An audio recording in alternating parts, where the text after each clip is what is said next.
Et ça marche. Salut, c'est pas. Et Steve il est pas là, il est parti. Alors c'est moi qui supervise l'introduction de la vidéo. Alors aujourd'hui, est-ce que Steve va retrouver la batterie de sa caméra, hein? C'est gentil Steve, mais il perd tout. Voilà. Je sais pas, t'es où?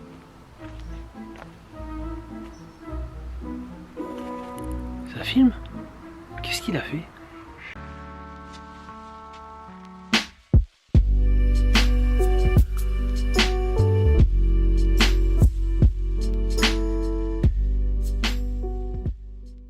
On commence la journée direction le château de Osaka afin de tenter de retrouver la batterie.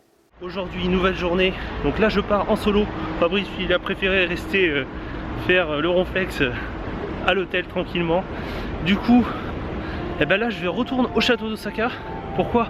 Pour la simple et bonne raison que si tu as vu la vidéo d'hier, je me suis rendu compte que j'avais perdu ma batterie de caméra. Alors, j'ai peut-être une idée d'où je l'ai fait tomber précisément. Donc je vais retenter, je vais aller voir, on sait jamais, peut-être que je vais la trouver avec un peu de chance. J'avoue que ce serait bien, mais bon, j'y crois moyen. J'avoue que c'est embêtant parce que c'est la batterie que j'ai achetée à Tokyo, donc c'est assez embêtant quand même. Bon, comme je m'en doutais, les risques de chance de la retrouver sur place étaient quasi nuls, ça s'est confirmé. Je vais quand même tenter de nous voir s'il y a un endroit pour les objets, tout ça, à trouver, tout comme ça. Sait-on jamais, ça peut servir. Comme je m'en doutais, je n'ai pas réussi à retrouver la batterie. Et je sais pas comment tu as fait pour la perdre, là, elle est grosse quand même ta batterie. Tiens, regarde, je l'ai retrouvée. Mais c'est pas ma batterie. Mais non, allez, tu as pris ça où? Bon les amis, du coup, voilà, j'ai fait un petit tour de caméra. Oui, ça m'a coûté encore 5700 yens. Mais bon, tant pis, hein, pas le choix. Hein. C'est toujours moins cher qu'en France. Enfin, là pour le coup, les deux batteries, ça m'a revenu au même prix qu'en France. Mais bon, c'est pas grave. Ça m'apprendra à faire plus attention. Pour me consoler, j'ai décidé de repartir en quête d'un restaurant que j'avais eu l'occasion de faire lors de la première saison. Le souci, c'est que je ne me rappelle ni de l'endroit, ni du nom du restaurant. Autant dire, c'est pas évident. L'avantage à chercher comme ça, c'est que ça m'a permis de retomber sur des lieux que j'avais beaucoup appréciés. Et j'avoue que ça fait toujours plaisir de retrouver des endroits comme cela. Je viens de retrouver la petite rue où j'étais passé lors de la saison 1. Tu vois, j'avais même prié là derrière. Je suis plutôt content de repasser ici, parce que ça rappelle des bons souvenirs.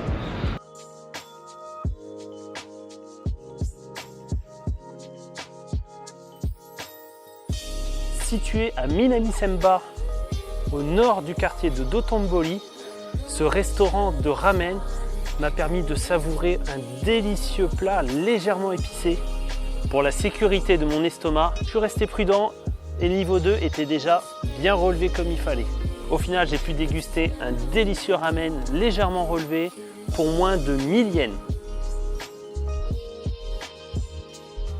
Après avoir eu la panse bien remplie, je me suis dirigé dans le sud de la ville, dans le quartier de Shisenkai, avec sa célèbre tour et ses rues très colorées.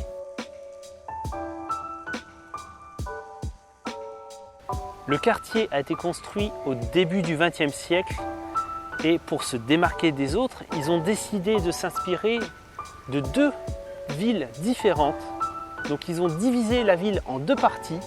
Ils sont inspirés de la ville de Paris pour le nord et New York pour le sud. Il y a même eu un parc d'attractions qui a été construit, mais il a fermé très rapidement aux alentours des années 20.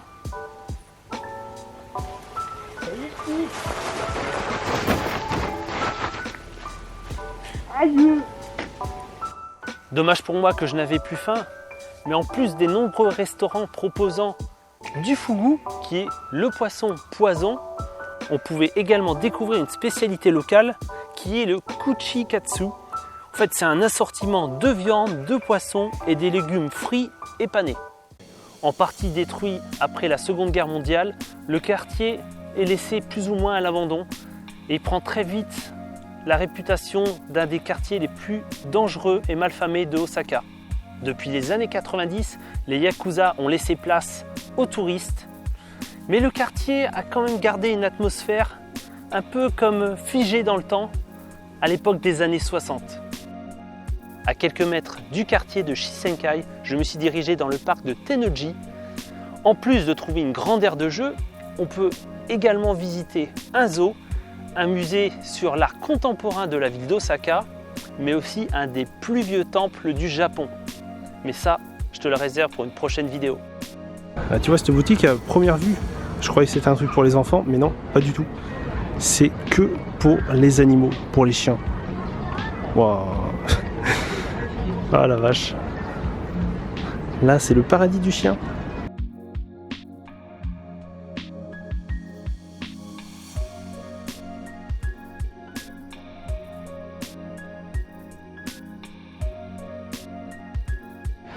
C'est dans ce moment-là que j'ai un gros moment de tristesse et que je regrette mon tatouage. Tu vois, là, je viens de trouver un petit coin. Tu vois, c'est un grand truc de spa et de onsen, tout ça. Enfin voilà, c'est juste énorme. Sauf que les tatouages sont interdits. Du coup, je peux pas. Et voilà. La soirée étant agréable, je décidai de rentrer tranquillement à pied à l'hôtel.